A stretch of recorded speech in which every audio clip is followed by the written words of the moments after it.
Okay, आज हम पढ़ेंगे टॉर्जन इक्वेशन के बारे में। सबसे पहले हम इसके अजम्पशन के बारे में पढ़ेंगे कि इसके कौन कौन से अजम्पशन है। तो पहला अजम्पशन ये है कि आइसेंट्रोपिक होना चाहिए। इसमें जो भी मटेरियल लेंगे हम वो आइसेंट्रोपिक होना चाहिए, होमोजीनियस होना चाहिए, इलास्टिक होना चाहिए, प्लस प्रिज्मेटिक भी होना चाहिए। प्रिज्मेटिक का मतलब कि उसका जो क्रॉस सेक्शनल एरिया है वो यूनिफॉर्म होना चाहिए अलोंग द लेंथ, और जो उसकी डायमेंशंस हैं जैसे रेडियस, लेंथ है, before twisting and after twisting should भी सेम होनी चाहिए। ठीक है, ये सारी एजम्पशन है जो हम टॉर्जन इक्वेशन में लेंगे। ओके, अब जैसे इसका एक हम शाफ्ट लेते हैं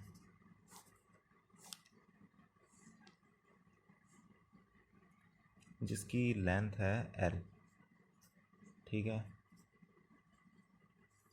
और उसका जो क्रॉस सेक्शनल एरिया का जो रेडियस है वो ले लिया हमने R, ठीक है। अब हमने सपोज़ इस पर एक टॉर्क लगाया, ठीक है। अब टॉर्क लगाया तो ये कुछ ना कुछ ट्विस्ट होगा, ठीक है। तो ये एंगल है, ये कितने एंगल पे ये ट्विस्ट हो रहा है, दैट इज़ ये इसका शियर स्ट्रेन बताएगा कि कितना चेंजेस आ रहे हैं इसके लेंथ में जब हम इसे चेंज कर रहे हैं।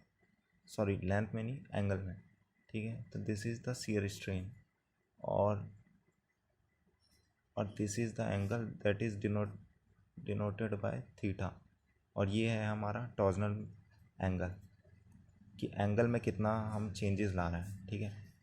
तो ये L होगी, ये R होगी, ठीक है। इनको डिनोट कर देंगे हम A, B, ये पॉइंट है B, and this is point C, this is point D, ठीक है। फॉर सपोज मान लेते हैं कि ये जो ट्राइंगल है A, B और D, एक मान लेते हैं वो ट्राइंगल में, और जो ये ट्राइंगल है कौन सा, BDC, इसमें क्या सेम है, BD हमारा सेम है फॉर बोथ कंडीशन के लिए, ठीक है। तो उसके लिए हम कैसे लिख सकते हैं, तो BD को हम डिनोट करते हैं, सपोज हमारा BD की जो लेंथ है वो है X, तो X को हम क्या लिख सकते हैं, X को हम एक L लिख सकते हैं, और क्या लिख सकते हैं, एक R थीटा भी लिख सकते हैं। कैसे लिख सकते हैं, फाई तो हमें पता होता है कि फाई की वैल्यू क्या होती है, ये डिस्टेंस अपॉन ये डिस्टेंस। उसी तरह थीटा की वैल्यू क्या होती है, ये डिस्टेंस अपॉन ये डिस्टेंस, ठीक है। तो यहाँ से ये एक रिलेशन निकल गया, ठीक है। तो हम यहाँ से क्या निकाल सकते हैं, phi equal to R theta upon L। Since जो शियर स्ट्रेस होता है उसका रिलेशन शियर स्ट्रेन के साथ क्या होता है, G फाई, और G हमारा क्या होता है, मॉडुलस ऑफ रिजिडिटी। फाई हमें पता ही है, तो टाउ को क्या लिख सकते हैं, शियर स्ट्रेस को हम क्या लिख सकते हैं, GR थीटा अपॉन L, और क्या लिख सकते हैं, tau upon R equal to G theta upon L। This is the second equation, ठीक है।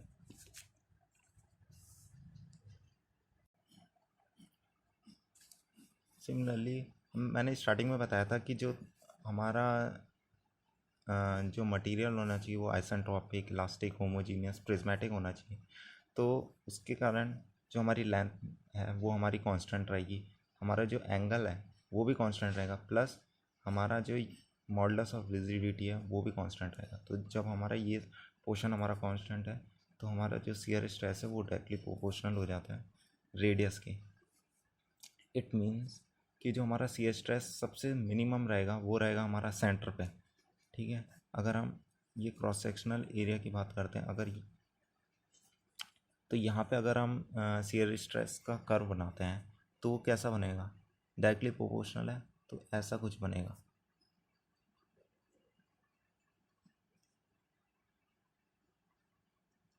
ठीक है। तो सबसे मिनिमम कहाँ पे रहेगा, मतलब ज़ीरो रहेगा हमारा जहाँ सेंटर पे, और सबसे मैक्सिमम रहेगा हमारा R पे, ठीक है। नाउ कंसीडर करते हैं हम जो क्रॉस सेक्शनल एरिया है उसमें हम एक स्मॉल स्ट्रिप कंसीडर करते हैं जिसकी विड्थ है डी आर, ठीक है, और सेंटर से जो डिस्टेंस है वो है आर।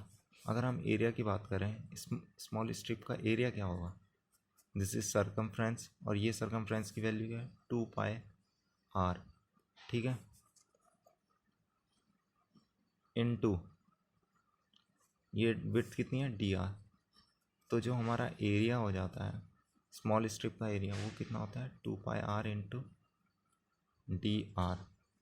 और हमें पता है कि जो स्मॉल स्ट्रिप पे जो भी फोर्स लग रही है, शियर फोर्स जो भी लग रही है वो किसके इक्वल होगी, shear stress r small strip के लिए इनटू एरिया डी ए। तो एफ को क्या लिख सकते हैं हम, tau r into 2 pi r into d r. और एज वी नो दैट कि जो हमारा शियर स्ट्रेस अपॉन रेडियस का जो हमारा रेशियो होता है वो होता है हमारा कांस्टेंट, तो हम उसे स्मॉल स्ट्रिप के अकॉर्डिंग भी लिख सकते हैं आर। तो हम यहाँ से स्मॉल स्ट्रिप में जो भी शियर स्ट्रेस लग रहा है उसे हम लिख सकते हैं टाउ अपॉन आर, आर ये लिख सकते हैं। यहाँ से पुट अप कर देंगे कि फोर्स अब क्या हो जाती है हमारी, small force, this is the small force, not a total force, this is the small, okay, two 2 pi r d r, okay. तो इसे हम क्या लिख सकते हैं 2 pi into r, r square d r, ठीक है। अब हम टॉर्क की बात करते हैं, तो स्मॉल टॉर्क कितना लगेगा स्ट्रिप में, that is 2 pi into tau r square d r into r. जो हमारा टॉर्क होता है वो फोर्स इंटू डिस्टेंस होता है, ठीक है, वो हमारा डिस्टेंस है आर। तो यहाँ से हमारा स्मॉल जो टॉर्क लग रहा है वो कितना लग रहा है आर क्यूब डी आर, ठीक है। तो इसको हम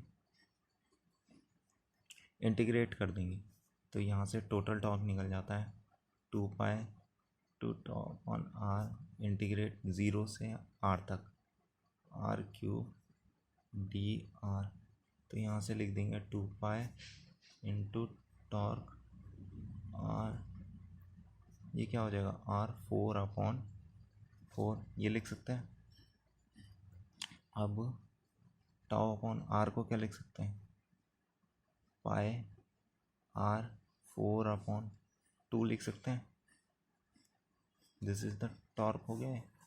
और हमें पता है जो पोलर मोमेंट ऑफ इनर्शिया होता है दैट इज जो कि डिनोटेड होता है जे से, वो हमारा क्या होता है पाई बाय 32 डी की पावर 4, या अगर हम डी को 2 आर लिखें रेडियस के टर्म में लिखें तो इसे लिख सकते हैं पाई बाय 2 आर की पावर 4। तो ये जो पोर्शन है इसको हम पोलर मोमेंट ऑफ इनर्शिया लिख सकते हैं।